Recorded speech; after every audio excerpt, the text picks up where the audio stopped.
Olivier Mégaton, bonjour. Bonjour. Bienvenue pour les héros du cinéma et de la télé au Cap d'Agde. C'est un plaisir. Je vais camper le personnage quand même parce que tu es un personnage atypique. Ça fait quelques années qu'on se connaît maintenant dans le cadre des héros du cinéma. Tu es scénariste, réalisateur et peintre. Alors, ton premier cours, c'était No Way. Ouais. J'ai regardé un petit peu. Tekken 2, Tekken 3. Avant, il y avait Colombiana, qui était aussi super. Transporteur. Donc c'est quand même un palmarès qui est important. Et aujourd'hui, tu nous présentes tout à l'heure un documentaire sur Rocancourt, Imposture, Escroc des stars. Alors le documentaire, c'est un double documentaire sur Rocancourt. En fait, Canal+ m'a contacté et m'a demandé de réfléchir sur comment traiter la vie de ce personnage que tout le monde connaît, enfin, où tout le monde a entendu parler. Je n'étais pas particulièrement... parce que passer un documentaire, c'est 2 ans, même si on n'est pas là tous les jours dessus, c'est quand même 2 ans où le sujet t'accompagne. Donc là, avoir un escroc en permanence au quotidien, c'est pas le truc le plus sympa que j'ai pas particulièrement envie. Et puis en fait, je me suis dit, mais c'est peut-être le moyen d'ouvrir le sujet sur le process, sur faire vraiment l'autopsie de qu'est-ce que c'est qu'une escroquerie, de quelle façon, et puis de développer ça. Et c'est ça que j'aurais proposé. Ils ont dit bah banco, on y va. Et puis bah, j'ai fait ce double documentaire. Donc c'est 2 volets de 1 heure, un peu presque 2 heures chacun. Le premier volet est un volet chronologique parce que sa vie est assez compliquée. Il est parti de France, il a été aux États-Unis, enfin, il était gangster. Il est parti aux États-Unis, il a commencé à escroquer les gens. On l'appelle escroc des stars un petit peu à tort. C'est un peu un truc de marketing. Il a plutôt escroqué des gens qui avaient de l'argent. Les stars, ils n'en ont pas vraiment beaucoup escroqué. C'est assez compliqué d'escroquer les stars. Donc du coup, c'est ça qui est assez intéressant, c'est que même le personnage, dans ce qu'on en connaît, rien n'est vrai. C'est ça qui m'a passionné petit à petit. Il a même escroqué sa sœur. Sa sœur, tout le monde. Enfin, il n'y a pas de... Il n'y a aucune limite à ça. Il n'y a pas de limite dans sa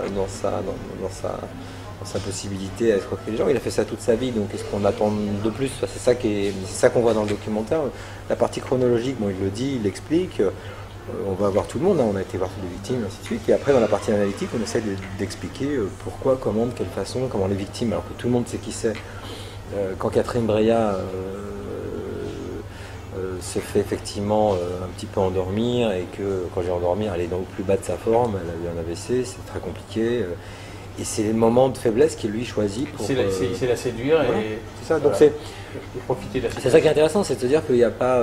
les gens savent qui il est, hein. C'est pas aujourd'hui, enfin depuis très longtemps, depuis 25 ans, les gens savent exactement qui il est et ils y vont quand même. Donc c'est ça qui m'a passionné et c'est pour ça que j'ai fait ces 2 documentaires. Oui, mais avant le reportage, on ne se rendait pas compte que Rocancourt, pour la presse et tout ça, c'était vraiment l'escroc des stars. Et en définitive, donc c'est pas un escroc de star, c'est un escroc tout court. Un escroc tout court. Voilà. Et après, c'est ça qui est intéressant, c'est que c'est pas particulièrement quelqu'un qui a escroqué les stars. Il en a probablement escroqué quelques-unes, mais les gens dont on parle de Rourke qui s'est pas fait escroquer par Rocancourt, il n'avait pas d'argent à cette époque-là. Donc c'est ça qui est très intéressant, c'est que c'est un mythe, et c'est ce mythe à travers lequel moi j'ai pu faire une introspection, donc c'est ça qui m'a passionné. Après c'est pas quelqu'un de recommandable, c'est pas quelqu'un qu'il faut croiser, et ainsi de suite, mais c'est là où aussi la société de consommation a une capacité à raconter un peu tout et n'importe quoi, et donc du coup moi j'ai une version globale, et ma version globale c'est général de toute sa vie, de A à Z, jusqu'à ce qu'il est devenu, et ainsi de suite, et j'ai essayé effectivement d'être super exhaustif. Je travaille pas pour une chaîne et j'ai pas besoin de sortir du scoop, c'est pas ça mon métier. Ouais. Mon métier est d'avoir une analyse et de faire réfléchir les gens. Objectif, ouais. Voilà.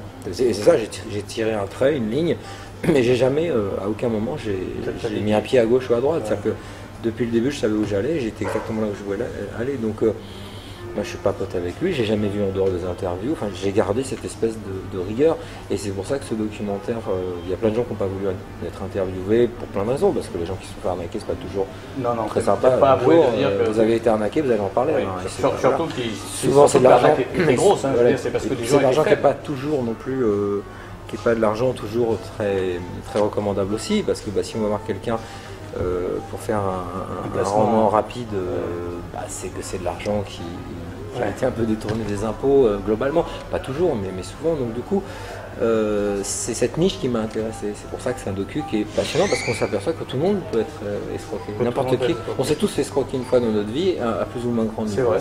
Sur 5 euros, 10 euros, 1000 euros, 2000 euros, 10 000 euros. Voilà. Mais tous, c'est potentiellement possible. C'est juste, on a tous potentiellement une faille et c'est ça que débloque et que dévoile le documentaire. Donc c'est pas.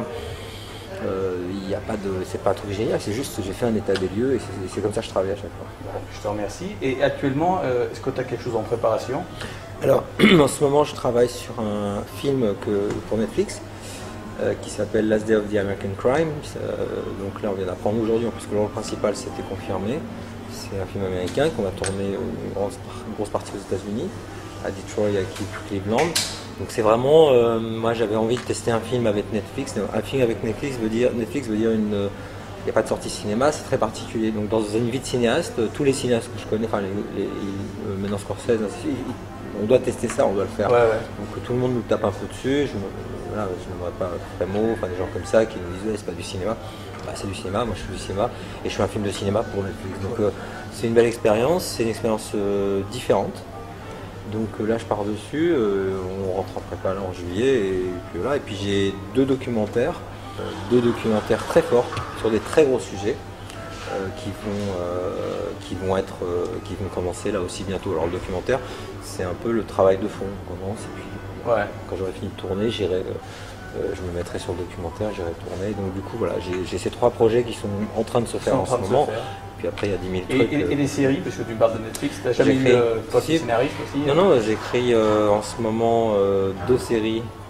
Une série française, mais qui n'est pas très française, puisque c'est sur une série d'espionnage. Et une série pour les États-Unis. Donc après, est-ce que c'est Netflix, HBO, j'en sais rien encore, on verra. Mais c'est vrai que sur la série, j'ai jamais voulu faire de série pendant très longtemps. Parce que moi je viens pas de la télé, quand j'y viens pas, j'ai jamais vraiment côtoyé la télévision.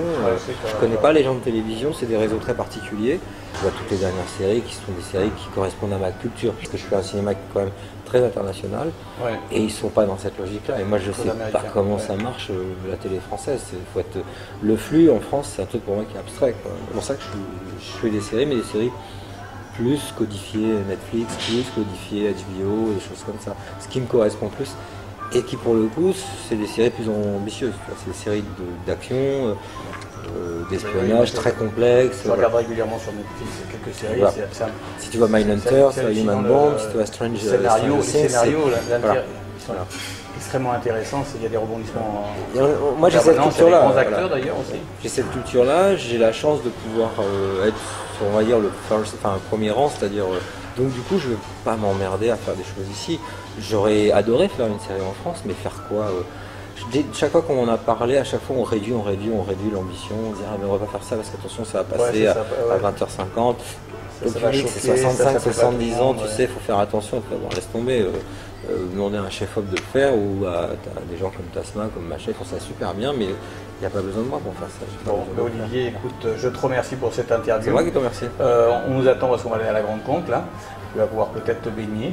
Mais la Grande Conque, c'est la Grande Conque au Cap d'Agde, c'est sympa. Non, c'est sympa. Bon, Olivier, je te remercie et je te dis à très bientôt. À très bientôt. À tout à l'heure déjà à la plage. Et puis c'est un vrai plaisir d'être ici comme tout le cours.